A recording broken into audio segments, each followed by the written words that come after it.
kituufu omuntu alina okuwa omusolo ow'obuvunaanyizibwa eggwanga likole ki litambule naye emisolo bwe giyitirira gitta bizinesi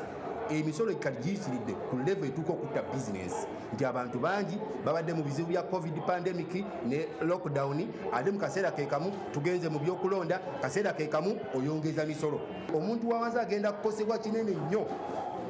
ku kwongeza amafuta ne bw'oyongerako siringi 10 kimu kyokka bwe kiti multiplier effect ekinaava mu siringi 10 kigenda kukosa sectors zonna nga sente twazewola mu banka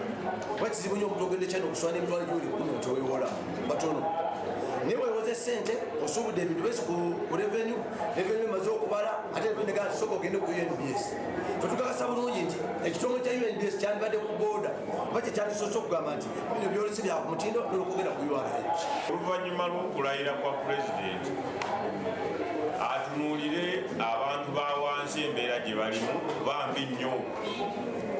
eggwanga ebyenfuna bigudde olw'embeera ebaddewo